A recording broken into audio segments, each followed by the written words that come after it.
Good evening, or welcome to our health presentation. We are glad that you have chosen to join us in our presentation this evening. Welcome, and thank you for joining us again through Facebook Live and YouTube channel. We hope that you all have a great week. May God continue to bless all of you. Before we listen to Dr. Frias, let's sing our opening song.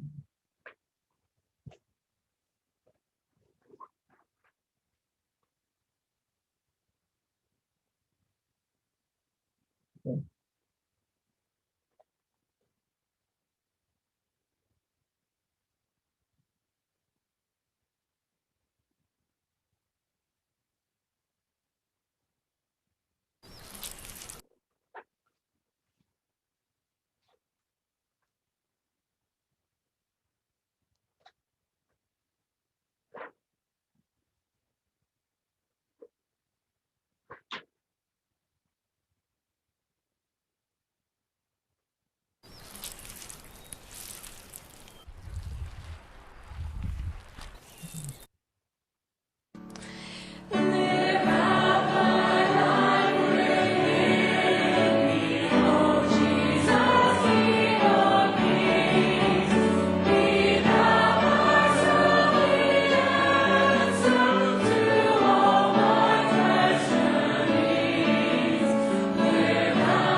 Thank you again for that.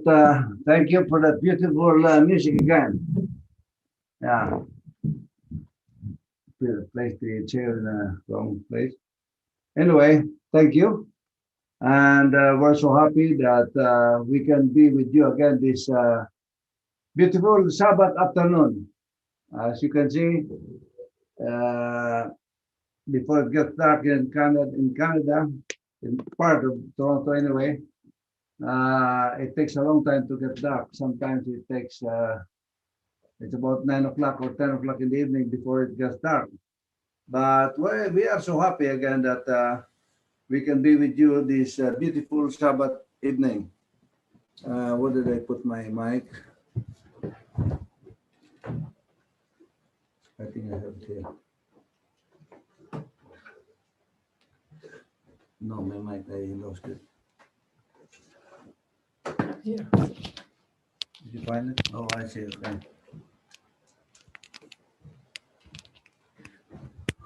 Okay. Hello. All right. As I mentioned, as I was saying, we are so happy that we can be with you again this evening. And we have a very interesting topic of study for this evening. Sorry about that. Okay. But before we go on with our study, I would like to invite you first for a word of prayer. Please join me. Our Father in heaven, thank you so much again for this beautiful Sabbath day that you have added to our lives. We had a good day today, spending the hours of the day with you to contemplate about you. The Father, I pray that you will bless us in our study of this particular subject this evening, a part of the disease that is lingering around in this world. And meantime, dear Father, please protect us from this deadly disease, which is COVID-19, that is also that continue to linger around. And I pray that you will make a way that this will be gone so that we can go back to our normal activities of life. We can go back to assemble in churches. We can go back and be able to mingle with our friends and loved ones. But it's up to you. Whatever you allow is what's going to happen. Forgive us from where we have fallen short of your glory. I ask all this favor in Jesus' holy name, I pray. Amen. Thank you so much, my friends. Our study this afternoon is on the subject of, let me prepare it now.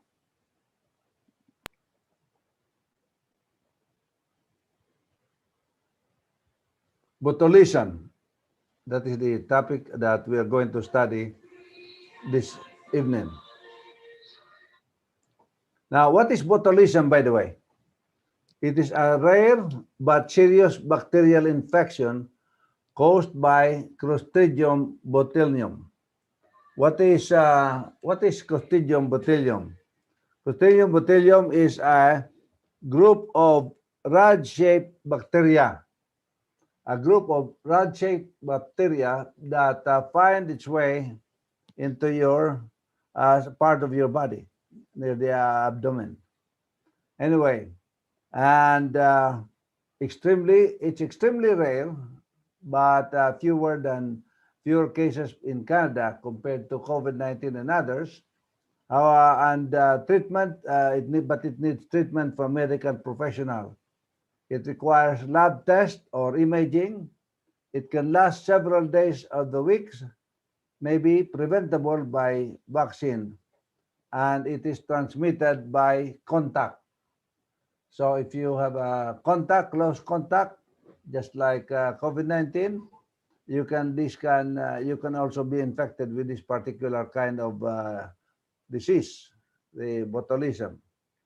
Anyway, botulism guide for healthcare professionals. This information requires knowledgeable interpretation and is intended primarily for use by healthcare workers and facility organizations providing healthcare, including pharmacies, hospitals, long-term care homes, community-based healthcare services providers, and pre-hospital emergency services. Botulism is a rare but serious condition caused by toxins from bacteria called Clostridium botulinum, which are rod-shaped kind of bacteria. Now, the harmful bacteria thrive, and three common forms of botulism are: one, it's foodborne botulism. Foodborne, you get it through the food. This kind of bacteria comes with your food that you eat. The harmful bacteria thrive and produce the toxin and in environments with little oxygen, such as home canned food. So this usually exists. I mean, this kind of bacteria usually thrive in food that are canned shaped. So the more you try to get away from eating food that are can shaped, especially those that you just open the can and you just eat without cooking. That is also a sort of way on how this bacteria could go in to your body, eating those kinds of food, especially cold ones. The harmful bacteria thrive into the food with little oxygen, such as home canned food. There's also the wound botulism. This bacteria gets into a cut. They can cause a dangerous infection that produce the toxins. If you have cut, that's why if you have cut in your body, you should try to cover it because otherwise it will be a doorway for these kinds of bacteria. And there's also what you call the infant botulism, which could be taken also through food, through cut, or the kids, they usually play in dirty places and they could get them also. What is botulism guide? Botulism guide for healthcare professionals. This information requires knowledgeable interpretation and is intended primarily for use by healthcare workers and facilities and different organizations. What are the causes of botulism? Uh, First, the infant botulism. It happens when children under 1 year of age accidentally consume the spores of bacteria. So, if you have children, the young ones, especially 1 year old or below 2 years old, uh, they could, their, what you call that, their tissues and cells are still young, and they could be a good target for these kinds of bacteria also. This can cause the bacteria to grow and produce toxins in the child's intestinal tract. Infant botulism is very rare in Canada, with fewer than 5 to 6 cases per year. In most cases of infant botulism, the botulism source is not found. Botulism is a rare but serious condition caused by toxins from bacteria called Clostridium botulism. And it could be foodborne, it could come in through the wound, and it could have come in through the dirty things that children could play with. In the symptoms of foodborne botulism. In foodborne botulism, signs and symptoms include nausea, it includes vomiting and diarrhea. So if your baby, if your child start giving symptoms of nausea or vomiting, start vomiting or have diarrhea, followed by constipation and abdominal distension, they could be suffering from this kind of having this kind of bacteria that goes inside their abdominal tract. And so if they have constipation, they cannot release their waste regularly. There may be weakness and difficulty in breathing. And there's a weakness and difficulty in breathing, which are also dangerous because the symptom is very similar to COVID-19 symptom. Botulism is a rare but serious condition, and the causes of botulism, infant botulism, I think I've read that already. And botulism is rare, but it's serious, caused by toxins. And it is harmful bacteria that thrive in your intestinal tract. And illness. Illness can occur through eating food contaminated with toxin infection of an open wound, particularly in babies. So you gotta protect the babies that they do not uh, get that they are free from these open wounds. Ingestion or spores that form toxins in the intestines. The treatment for botulism are antitoxin medication that neutralizes the toxin. Botulism is rare but serious, as I've mentioned, and it it is dangerous when it affects small children that are about 1 year old. Anyway, overview. So this kind of disease is caused by organisms, and the history and the causes are, I have mentioned some of them. It's usually food that contains this bacteria, especially bacteria that are left for a while, the food that are left for a while, and you eat them, and you do not heat them. So you gotta heat the food before you eat them, especially those that have been kept inside for a while. And epidemiology, the study of epidemic, study of certain illness that is or certain kind of disease. And it's also they have to study the if you have this, they have to study the transmission and the disease in humans. And this is quite a particular disease also that affects animals.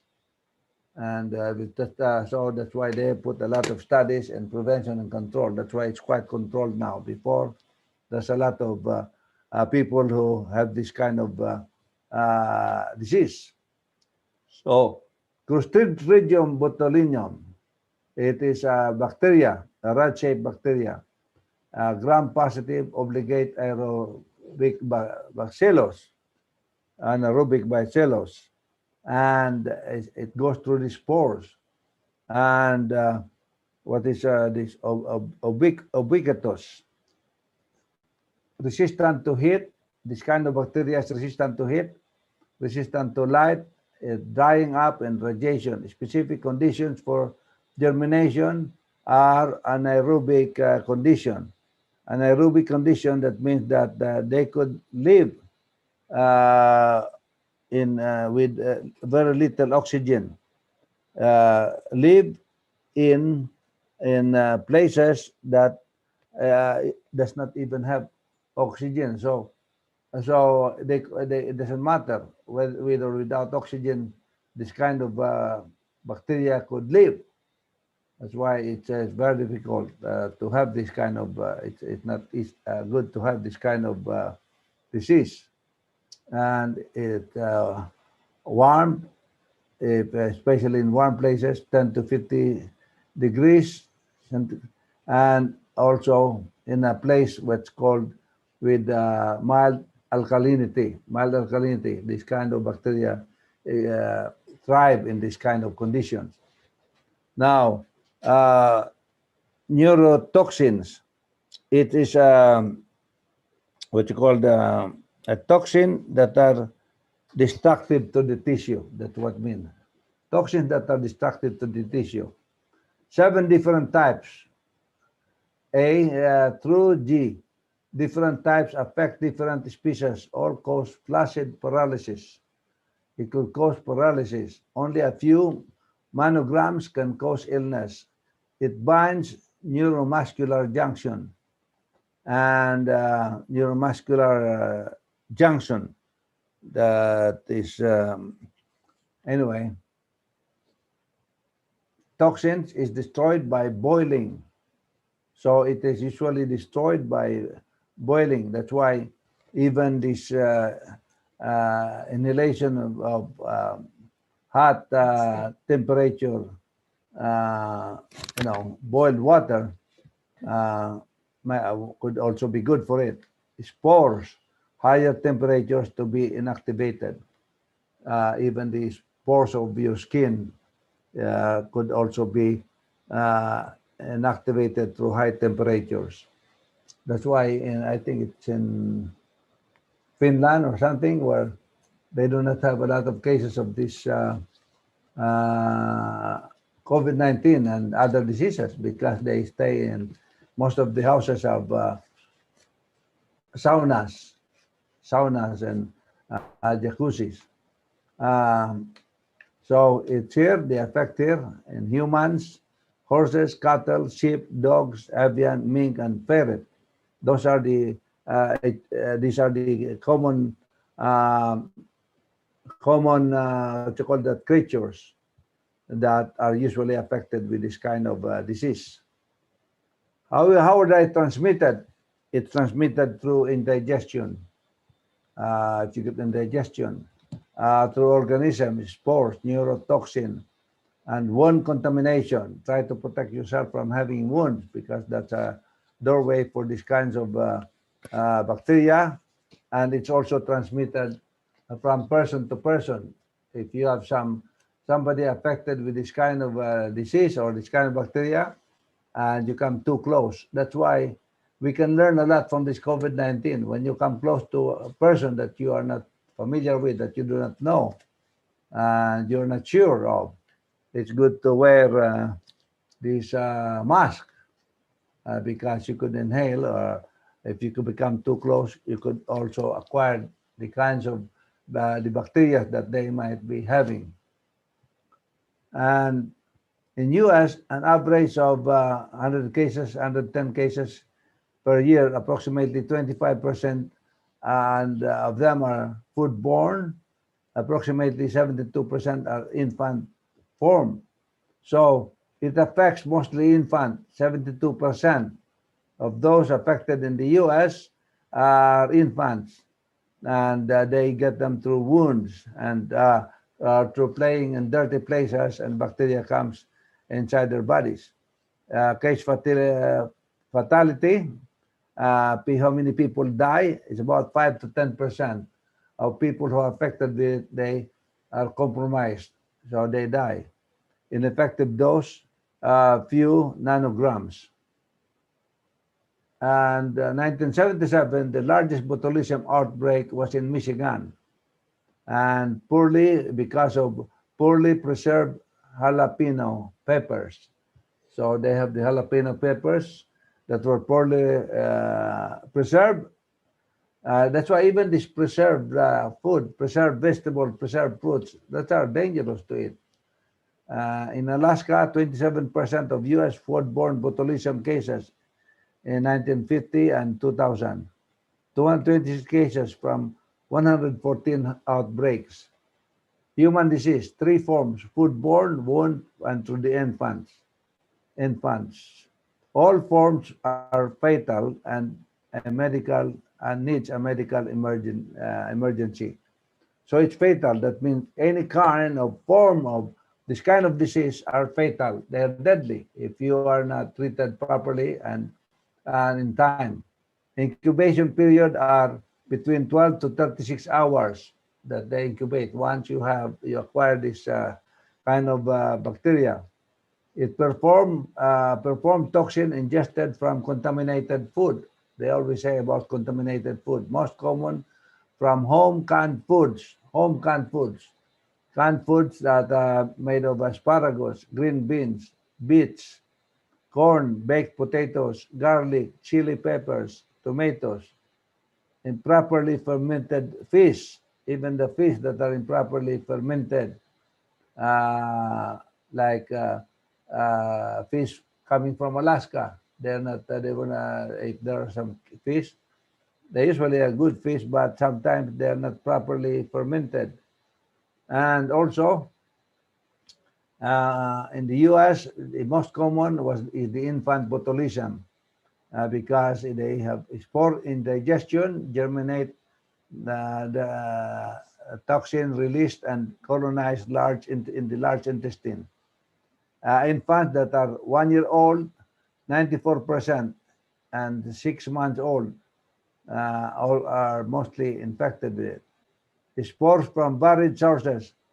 When the small kids eat honey, food, when they have dust, if your house is dusty or they go out to dusty places, and corn syrup.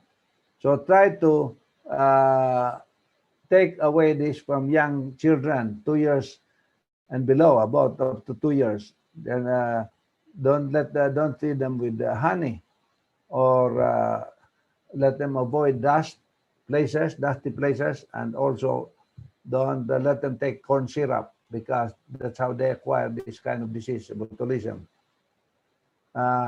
Organisms enters the wound, it develops into anaerobic condition from ground in dirt to gravel. It does not penetrate in intact skin. If you have kids that have wounds or cuts in their skin, don't let them play even in the beach. Don't let them play in the dirt because that's a good doorway for this kind of bacteria. And I wouldn't, even if they don't have a cut in their skin, was quite protective with our small kids before. But now many parents, they don't care. They just bring them to places, even beaches, and just let them play freely in the sand. We don't know. Like they could acquire, they could also get some bacteria there.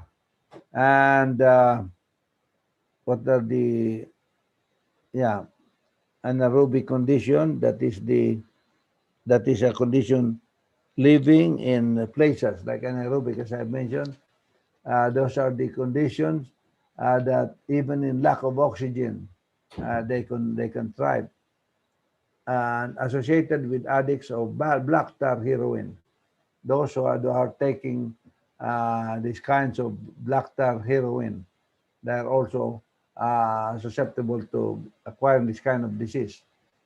The adult clinical signs, if you are affected with the botulism, one is nausea and vomiting and diarrhea, and also developing double vision. If you're seeing in double vision, you could be having this disease, so you have to go for treatment right away or for checkup.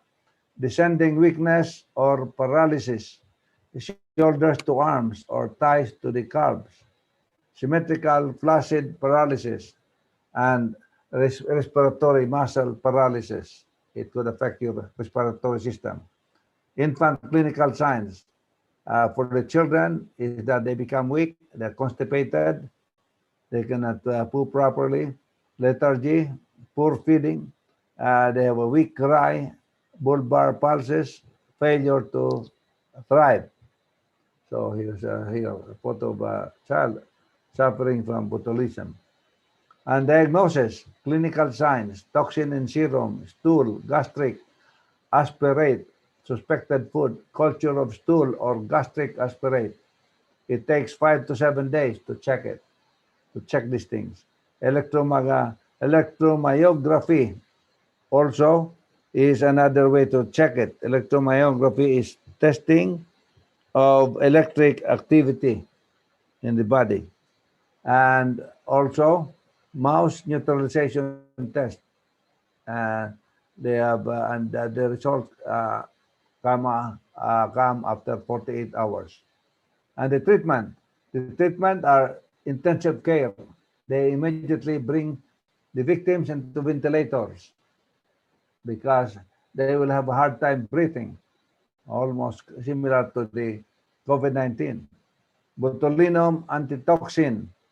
These are the toxins that fight this kind of bacteria and derived from equine source. So equine is affecting uh, equine source, usually from horses. Botulism, immune globulin, infant cases of types A and G. In animals, these are the animals that are usually affected with this kind of disease. Cattle and sheep, and it also horses are quite common in horses. Birds and poultry, mink and ferrets, uncommon in dogs and pigs because they are fairly resistant to this. No natural cases documented in cats. So they're quite common in cattle and sheep, horses, birds, poultry, mink, ferrets. So if you are eating this kind of animals, meat, cattle and fish, birds and poultry, you gotta cook them properly because if they carry this kind of bacteria, you could be transferring them into your body. And cattle and sheep, indigestion of toxins, incubation period is 24 hours to 7 days. And the sources are spoiled, stored silage or grain, the food that you eat, these animals, and phosphorus deficiency in cattle, carcasses baled or chopped into hay. Carcasses of other animals that are baled and chopped, which you feed those animals. And ruminants, clinical sign, progressive ascending of ataxia, recumbent, head turned into flanks, cranial nerve dysfunction, rumen, stasis, bloat, atonic bladder, loss of urination. Now, what is this? Anyway, cattle and sheep diagnosis. The history, blood work, and CSF tap normal illicit test. I think this has to be done by a veterinarian. And definitive diagnosis, demonstration of toxin in serum, guts, contents, or organs, electromyography. Uh, and cattle and sheep treatment, symptomatic acid, asymptomatic and supportive, nutritional, ventilatory support if needed, metronidazole, antitoxin in early stages, ineffective by the time clinical signs are present, can block further uptake of toxins. If you do not treat uh, animals that are affected with this kind of disease, sometimes when by the time you treat them, if it's late, your treatment becomes ineffective. Just like even in humans, the same thing. And in horses, especially foals, which are young horses, are highly sensitive to botulism. The incubation period 24 hours to 7 days. Sources, contaminated feed, wound infections. That's why even these animals, if you are uh, taking care of them, if you are domesticating these kinds of animals, even the food that are fed to them, they have to be watched. Make sure that they are clean, because if they are or if they are poison or if they are spoiled, it could be bad for them eating the spoiled food. Forage poisoning, ingest performed toxin, and dyspnea, vasted tail, muscle tremors. These are the symptoms that happen to horses, especially, and severe paresis or rapid recumbency, unable to retract tongue, and drooling. You know, and for the foals, which are the uh, young horses, like young horses, yeah. Um, Mostly in 2 weeks to 8 months old on a high nutrition play. Spores in contaminated feed, usually type B, most common in Kentucky and eastern seaboard, and so on. Um, if you have horses in your farm, ptosis, mydrosis decreased. Immortality is greater than 90% if they show symptoms that they have this botulism. Birds and poultry also. Of course, we eat a lot of birds and poultry, chicken. We do not see them how they are when they are still around, before they are butchered and killed, and before they go to your kitchen.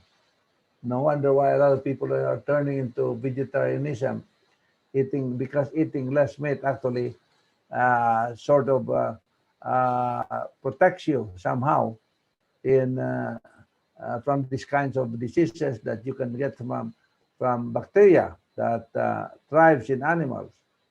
And so birds and poultry like the limbernick type C and E, good sentinel species. The sources are decomposed vegetation or invertebrate, because they eat those kinds of things, decomposed vegetation and vertebrates. And ingest toxin and invertebrates with toxin, contaminated feed, and water of chicken that they are fed with.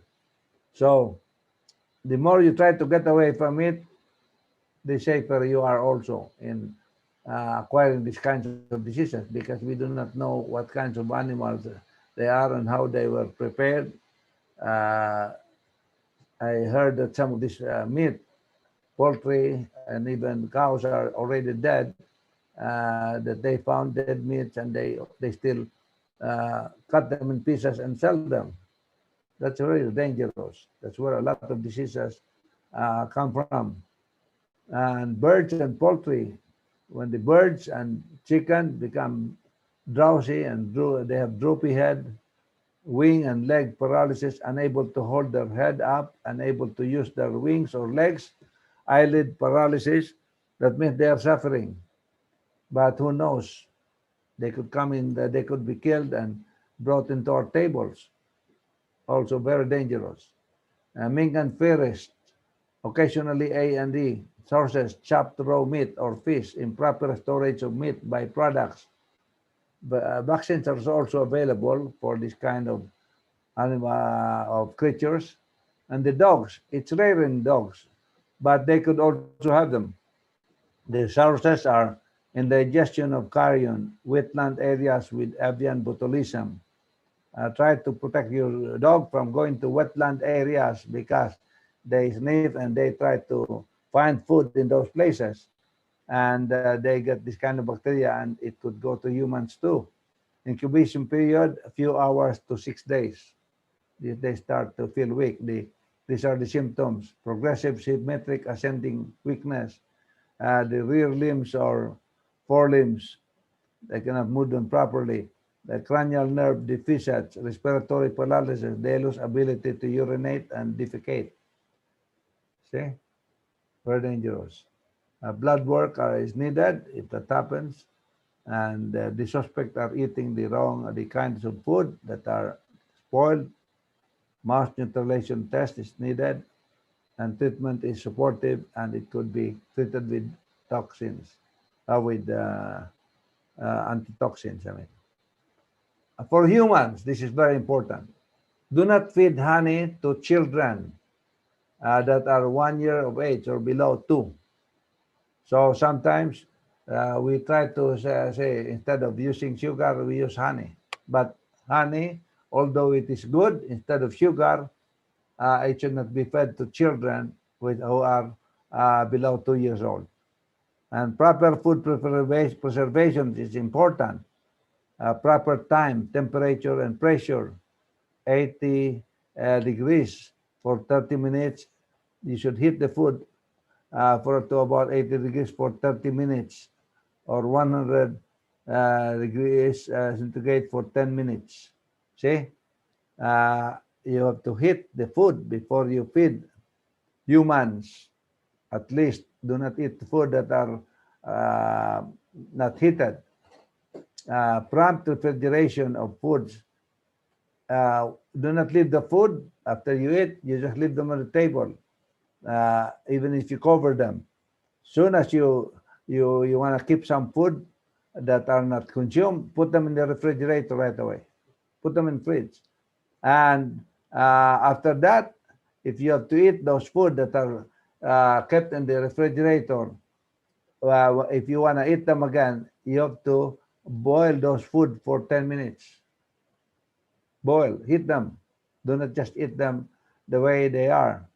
Boil suspected food before discarding. Boil or disinfect or boil or chlorine disinfect utensils that are used. Even the utensils that are used. That's why it's always good to wash your plates, wash them. Don't leave your utensils lying around without being washed for a long time, because the germs or the bacteria, they stay there and they germinate. That's why after eating, wash them right away. Put them in a dishwasher, and keep them right away. Wash them with soap and then put them in its place right away. And leaving them unwashed is not a good idea. Ruminants prevention. Good husbandry practices, rodent and vermin control, prompt disposal of carcasses, avoid spoiled foodstuffs or poor quality silage, vaccination of epidemic areas.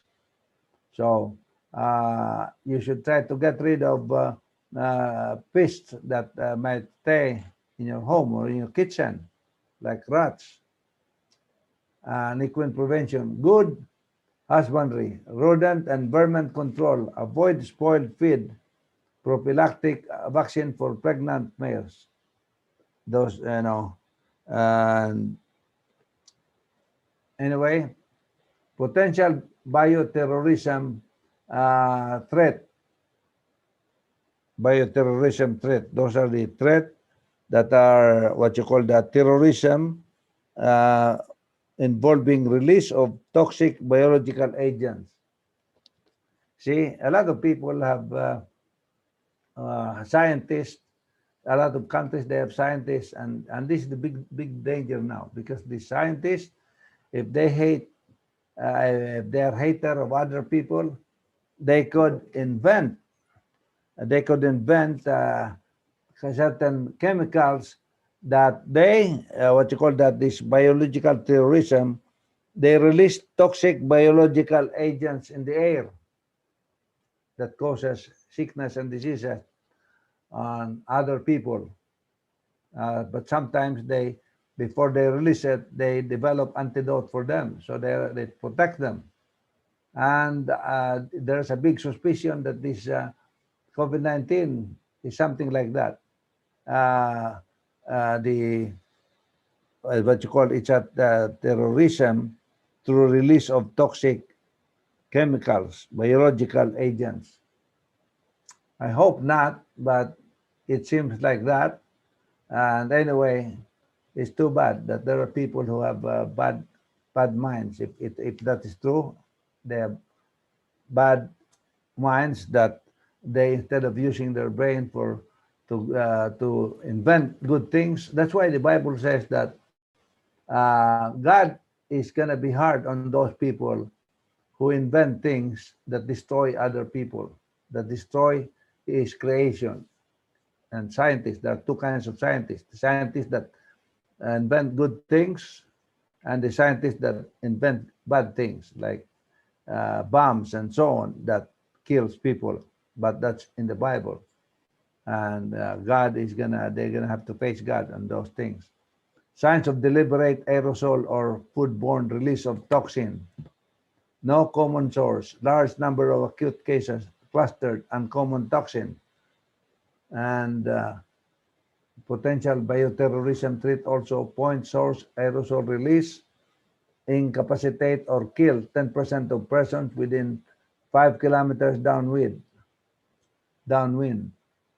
So they release these kinds of chemicals, and it says here within zero point 0.5 kilometers downwind, it could affect and kill. Wow. I thought it's only 6 feet that we have to protect themselves. But it could go far also if you get the source of where this is being released from. And CDC surveillance system, prompt detection of botulism-related events. So this is only a study of botulism, but how about the other, what you call bioterrorism chemicals or things that are being released, the bioterrorism toxins.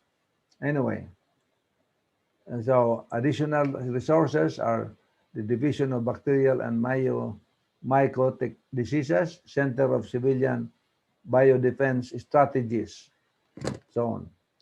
I believe that I have covered a substantial amount of information regarding this subject. But as you can see, what we learned from this is that you got to be careful. In order to live long in this earth, you got to protect yourself. Protect yourself from thriving in dirty places because the bacteria or this kind of bacteria can come into your body. I have gone through this myself because I was not careful. I just jump into whatever, trying to have fun. But so I went through all kinds of situations where I thought it's going to cost my life, especially when I was younger, because I was careless. And eating any kind of food is already bad enough. A lot of people get involved with alcohol and other forms of habits that kill them. But on top of that, they still do not watch the food that they eat. And even me, I'm really being convinced now to try to get away from meat because, especially in our study this time, we do not see the conditions of those animals that are being killed or butchered before they sell them to the market and before we buy them and take them into our homes. And also sometimes we try to save money by not save our food by putting them in the fridge or keeping them, or after eating we have leftover, we just leave them in the open in our table. It is advised here that after you eat, if you should, if you there are some food that are left over, put them, refrigerate them right away, put them in the fridge. And even if they are placed in the fridge, before you eat them, you're gonna make sure that you hit them properly, so that if there are bacteria that are forming there, they could be killed by the heat. It says there about they hit them with about 80 degrees or 100 degrees uh, to be warm. So which is probably achieved by the what you call that microwave oven. But then the microwave oven, the question again, is it good to keep on using microwave oven? That's another thing. And people, especially in this part of the world, America, they are always in a hurry.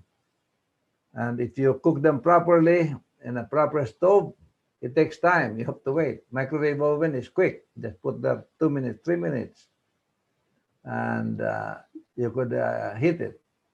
But then there are so many things. We are really surrounded. We are really exposed to so many dangers of life that are that could compromise our health and compromise our lives. And so the most important thing is we have to be careful. But number one of all, trust in God. Always trust God. Always pray. Be close to your Creator because He's the only one who can manage your life, manage your body to keep you healthy and keep you alive as well.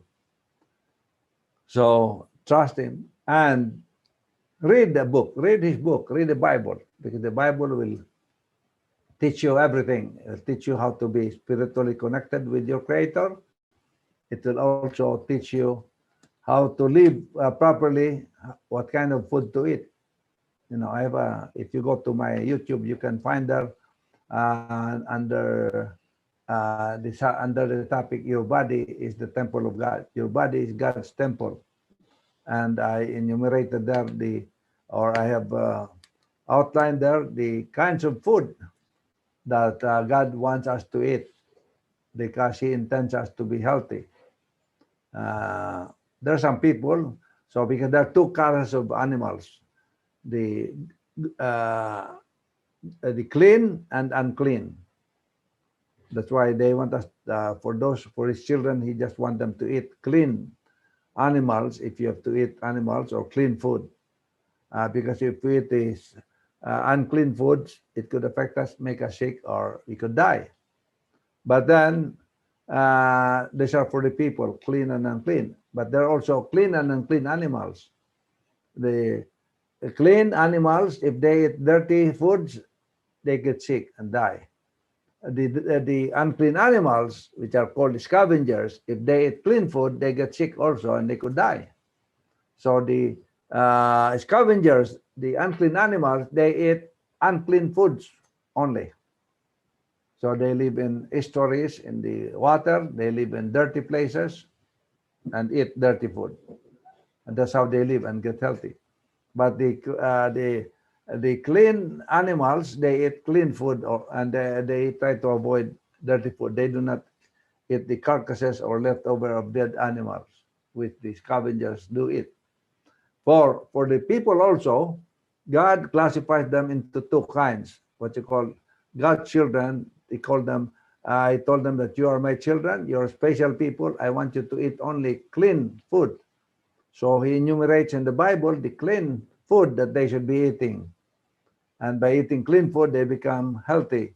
And, they might live long or short, doesn't matter, but they live a healthy life. So it's good to live healthy, and because you might live long, but you might be sick all the time, and so on. Because I know some people who are 90 or 100 years old, but I mean to say, I'm not saying that it's better for them to be dead, but uh, walking with oxygen, trembling, somebody, two or three people holding them. What kind of life is that? Anyway, it's better to be healthy.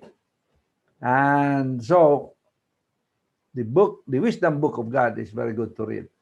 And to remind you again, with regard to the to helping us get become healthy, remember the word new start. And for nutrition, eat good food, good nutritional food, like fruits, nuts, vegetables, and legumes. And then E is exercise. Don't forget to exercise. Uh, after lunch today, we went for nature walk. We're supposed to be in church, but now the government prohibits us from gathering. But so we did some walking. Actually, we went to a park that we have never been to, the Thompson Park. That's not about half an hour away from our place. And then we were walking. We were not seeing anything. I thought it's a park. We can see nice things around, but it's just the road was nice, clear, like a nice cemented road. But then we were walking and walking for about almost half an hour, and we are not seeing anything except the road and the trees around. But it's a nice place to walk. So we met some people and we asked, this park here, where does this lead to? What is at the end of the road here? And how long is the walk? He said, I've been walking for 2 hours already. He said, you have to walk at least 1 hour before you see anything. But you will see at the end of this road a lighthouse. So after you see the lighthouse, go around the lighthouse and you can return. You can come back. So I said, man, how long more do we have before we reach that? About maybe a good hour. So I said, I'm not as strong to be able to walk and walk and walk. You need to walk at least an hour to get there, and then a good hour or more to come back. So we realized when we asked, it's good that we asked some people who were returning from walking, and he told us that this is a walking park. This is not a park for sightseeing. This is a park for walking. So you gotta be prepared to walk and very far and come back. At the end of the road is a lighthouse beside the water. So my wife and I, we decided to just return and so on, and had a short nap before we had this program, because otherwise we would be fellowshipping with fellow believers in a church. Thank you so much for being with us again this evening. And as I've mentioned, we wish that you can continue to follow us and continue to support us. And one way of supporting us is go to the YouTube. Look for my channel on YouTube, Noel Frias channel, and after that you click subscribe and the notification bell. You're helping us in that way. You don't need to send us any money for help. You can help us that way because we are able to expose our program, our lectures, and the information that we share to more people as well. That's one way. And another way, or you can go to our Facebook. And another way that you can help us is you should, if you like what you see, click like. It doesn't take long. Just click like. So because when people see that it's being liked by many people, they also become curious and would like to discover more about the lectures or about the subject that we share. And another way is you put comments. If you think that you like and you have benefited from the lecture, you put a comment there. We like the information, we benefit from it. You can give us some short experiences of yours, because I already have 182 videos there that you can choose from. because every Saturday morning we give a spiritual message, sermons, which are very, very informative. As I do research on this, I'm learning more about the Bible. I'm learning more and more. And if you would like to know about the Bible, if you would like to know how to achieve eternal life, basically they are there. And if you just it's good you're just listening, and if you just obey them and do those necessary things that God has outlined in the Bible, how to be saved and how to achieve eternal life, you can also achieve eternal life. Because if you do not spend time to learn, you will never learn. If you do not study to become a doctor, you won't become a doctor. If you don't study to become an engineer, you'll never become one. And in studying, you have to put time in it. And a lot of people put a lot of time to learn how to live for about 60, 70, 80, or 100 years, which is the life here on earth. But they never put time in learning, in studying things that will help them be able to live forever, which Jesus Christ has promised us, God has promised us. And it's good to learn how to live forever, because if you achieve that, it's fantastic to be alive and aware of things that are going on. Thank you so much again. And I guess we have to end at this time. I would like to call our singers again to sing for us closing song. And we're going to sing. And in this time, and this condition that we are in this world right now, we need a lot of help from our Creator. We need a lot of help from God. So we have chosen to have this song, I Need Prayers, to be our closing song.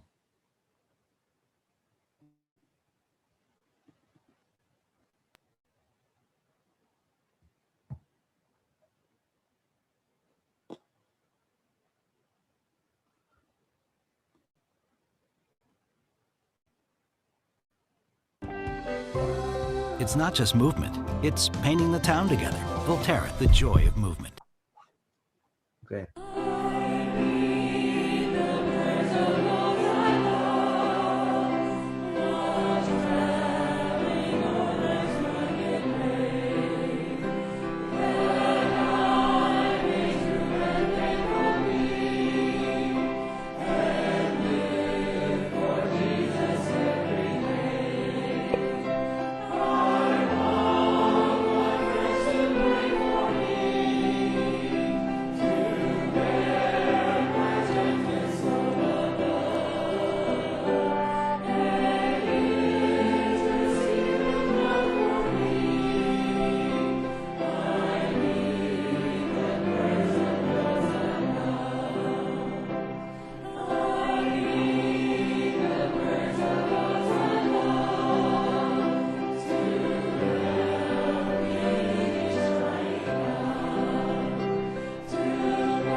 Thank you so much for that beautiful song again.